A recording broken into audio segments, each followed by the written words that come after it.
Kwa majina naitwa James Irongo na leo ndio hazo yetu kama mjenzi mdogo.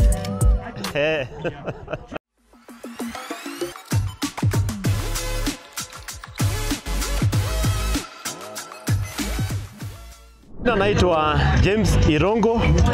Mimi ni mkaaji wa Nyahururu. Niliona ni vizuri ni innovate hii kazi yangu ambaye ni ya kutrap moles, ambaye nitatengenezanga mitego za fuko na panya. Namna ya kutumia hii kamba yangu, unaweka kamba kwa hii, inatokezea kwa hii ingine.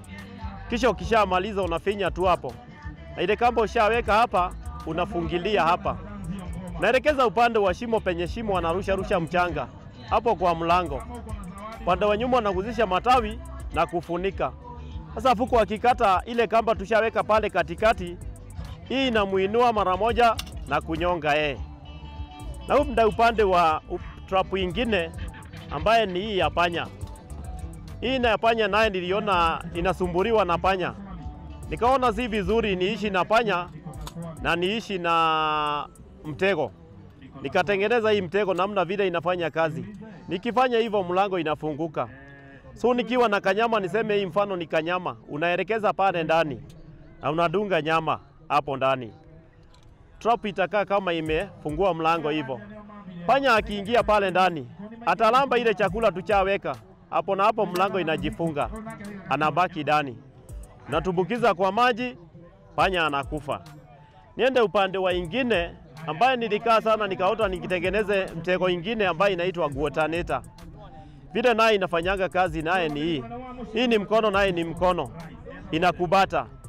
Hii naye unacheza naye hivi. Hiyo inapitia hapo. Haka ndio fuko atakuja kuguza. Unaweka spring yako hivyo. Haka kanakaanga hivyo. Kaweke ndani ya shimo, uzisha matawi na ufunike. Fuko naye akiingilia ataingilia hapa. Aguze haka kamtego. Mara moja kanashika yeye. Achilia yeye. Na fuko ameisha. Niko na picha ambaye niliweza kufanya uchunguzi nione kama itashika. Na hii picha nilichikia hapa sehemu inaitwa Githongori. Hapa ni hapa Nduberi ndio nilishika huyu fuko. Kwa hivyo nakuambia kama unasumburiwa na fuko, unasumburiwa na panya, niko na mitego. Kitaka namba yangu ya simu, namba yangu ya simu ni 0787 163 762. Safaricom 0743 20 95 65. Karibu sana mkulima mwenzangu. Hii biashara yangu zile shida nakutananga naye ni shida moja tu ambaye mimi huwa nakutananga naye. Materials ziko juu. Hiyo ni kitu ya kwanza. Hata kuenda kutafuta hiyo material, unaenda safari mrefu ndio uipate.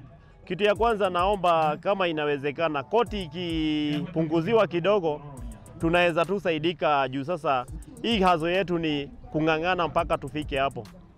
Kwa hivyo naweza kusema niende upande wa hii mtego. Hii mtego yangu ambaye nimetengeneza juzi. Nataka kuifanya marketing. Kuimarket hii trap ni kazi mingi sana. Juu lazima usunguke na uelezee customer. Lakini sasa siku hizi naona wameshikashika na wameweza kuzitumia. Wanasema mitego ni mzuri. Na ninafurahia kuwa wanasema hiyo mtego ni mzuri, huwa napatikananga wapi. Na mimi nawapea namba yangu ya simu penye napatikananga. Nilisikia hata Kameme ikitangaza kwa hii Githongori. Mimi nikasema lazima nishiriki juu mimi ni mmoja wanasikianga radio ya Kameme. Nikasema lazima niingie kwa hii station kwa hii maonyesho yao au ukulima ya sawa. Kitu ilinifanya niingie kwa hii innovation yangu nikuwa na shinda, nilikuwa nimekodeshwa kashamba. Nikakuta huyo mkulima ameacha shamba juu fuko zimekuwa mingi na panya wanasumbua wa msituni. Hapo niliingilia yako kapanya ndio nione kama nitapata job. Na hapo nikajiajili. Isipokuwa tu saa hii vijana wangu wananikataa kunijoin. Wanasema hii kazi ni ngumu. lakini mimi niliamua nikasema kazi ni kazi, lazima ning'ang'ane mpaka nipate riziki. Nataka niombe kama inawezekana, mtu yeyote wa hardware akitaka hizi trap zangu anaweza chukua namba yangu ya simu, naweza kumpelekea yeye. Kwa hivyo mitego nafanya delivery penye uko na inakufikia, hata kama ni mkulima, ukiwa Githunguri, ukiwa Nairobi, zinakufikia penye uko, bora tu ni tu communicate na wewe. Vijana wa Gen Z naweza kuadvise wasiangalie tu masomo, fikiria ambaye namna ya kutumia hizi mitandao. Unatumia mitandao kuuza kama ni hizi trap zangu, na nitakufanya tu at least % ya kakitu.